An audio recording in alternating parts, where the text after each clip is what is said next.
You know what's really causing your burnout? It's not your boss, it's not your workload, it's the voice in your head that won't shut up. You're not good enough, you're going to fail. Everyone else has it together except you. That toxic inner monologue is draining your energy before you even start work. And here's the thing, most people try to fight these thoughts, which only makes them louder. Today, I'm going to show you a 10-minute daily protocol that stops the negativity cycle. You'll learn 3 concrete steps to rewire your brain's default response to stress. Let's get started. Step 1, name it to tame it, breaking the thought cycle. Here's what most people don't understand. Your brain treats negative thoughts as facts. When you think I'm overwhelmed, your body responds as if you're actually drowning. Your heart rate increases, cortisol floods your system, and suddenly you're in full stress mode. The problem isn't the thought itself, it's that you're fused with it. You believe it's the truth about you, not just a thought passing through your mind. And when you try to fight these thoughts, you give them more power. You argue with yourself, no, I'm not overwhelmed, I can handle this.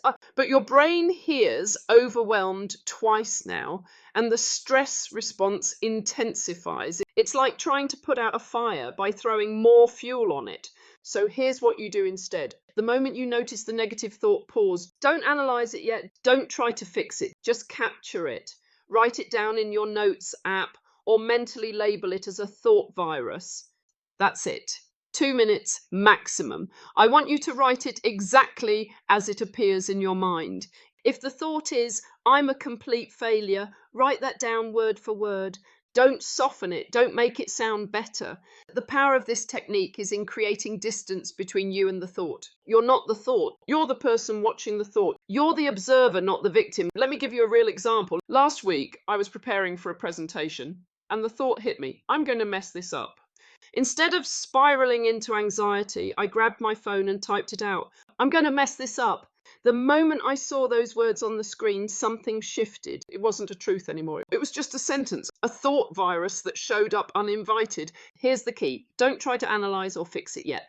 That comes next. Right now, your only job is to capture and label. Keep a notes app open on your phone or a small notebook nearby for instant capturing. This practice interrupts the automatic stress response. Your brain can't stay fused with a thought once you've externalized it. The common mistake people make here is trying to do too much. They capture the thought and immediately start arguing with it or trying to replace it with a positive affirmation. That doesn't work. You have to break the cycle first. Name it to tame it. Once you've captured the thought, you're ready for the next step. Challenging its grip on you. Step 2, the reframe challenge, from victim to agent. Now that you've captured the thought, it's time to question its validity. This is where most people get stuck. They know their thoughts are irrational, but they still feel true. That's because your brain is wired to protect you from threats, and negative thoughts trigger the same alarm system as physical danger. Your amygdala, the emotional center of your brain, takes over and rational thinking shuts down.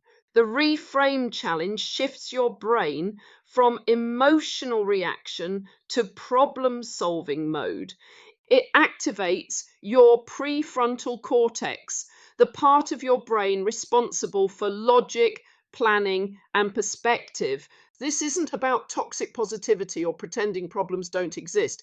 It's about choosing agency over helplessness. Here's how it works. Take the thought you captured in step 1 and ask yourself 2 specific questions. Question 1, is this 100% true 100% of the time? Most negative thoughts are absolute statements.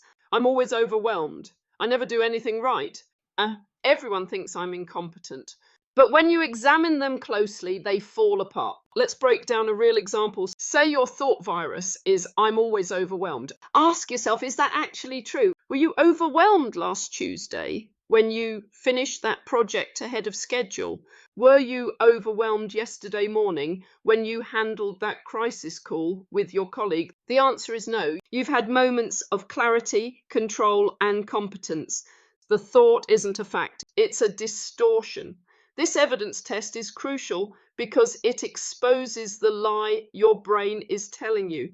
Your brain loves patterns and shortcuts. When you're stressed, it defaults to the most dramatic narrative. But drama isn't truth. Look for concrete examples that contradict the absolute statement. Write them down if you need to. The more evidence you collect, the weaker the thought becomes. Now, question 2. What's the most helpful reframe for this thought? Notice I didn't say positive reframe. I said helpful. There's a difference. A positive reframe might be everything is perfect and I'm amazing. That's not believable, and your brain will reject it. A helpful reframe acknowledges reality while giving you a path forward. Here's the formula. Turn the statement into a growth-oriented question or action. I'm overwhelmed becomes I have a lot on my plate and I will choose the one thing I can control right now. See the difference? You're not denying that you have a lot to do. You're redirecting your focus to what you can actually control in this moment. Another example, I'm failing becomes I'm learning what doesn't work, which brings me closer to what does. This reframe shifts you from a fixed mindset to a growth mindset. Failure isn't the end, it's data, it's feedback, it's part of the process. The reframe should feel grounded and actionable. It should give you something to do, not just something to think. If your reframe feels too big or unrealistic, scale it back. I will be the best employee ever is too much. I will do one task well today is manageable. Here's what to do when reframing feels impossible. When you're in the middle of a stress spiral, your brain isn't wired for optimism. That's okay. Ask yourself this instead. What would I tell a friend in this situation? We're always kinder and more rational with other people than we are with ourselves. If your friend said, I'm a failure, you wouldn't agree with them. You'd remind them of their strengths, their past wins, their resilience. Give yourself that same compassion. Write the reframe directly under the original thought. Keep it visible. Read it out loud if you need to. The act of speaking, it reinforces the neural pathway you're trying to build. You're literally rewiring your brain by replacing the old thought pattern with a new one. The common mistake here is making the reframe too vague or too positive. Everything will be fine doesn't work because your brain knows that's not guaranteed. I can handle one thing at a time works because it's true and actionable. Keep it specific, keep it grounded, keep it focused on what you can control. This step takes about 5 minutes, 2 minutes to ask the questions, 3 minutes to write out the reframe and any supporting evidence.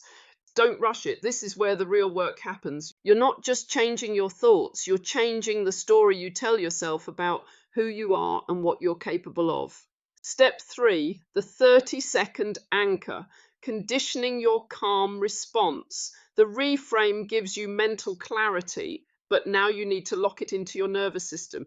Your body holds stress patterns. When you've spent years responding to negative thoughts with tension, shallow breathing, and anxiety, your body has learned that pattern. You need to teach it a new one. This is where the physical anchor comes in. The science behind this is simple. When you pair a physical action with a regulated emotional state, you create a conditioned response. Over time, your brain associates the physical cue with the calm state, and you can trigger that calm on demand. Here's the technique. Take a deep breath in through your nose for 4 seconds, hold it for a moment, then exhale through your mouth for 6 seconds. The exhale is longer than the inhale, and that's intentional. A longer exhale activates your parasympathetic nervous system, your body's natural brake pedal.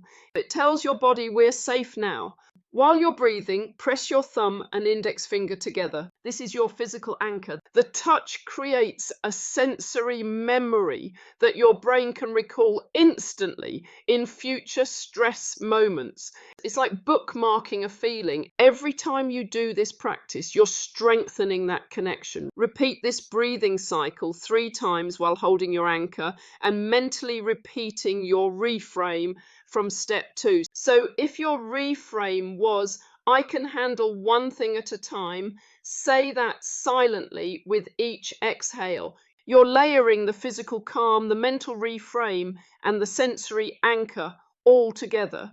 This takes 3 minutes maximum. What you're building is a shortcut.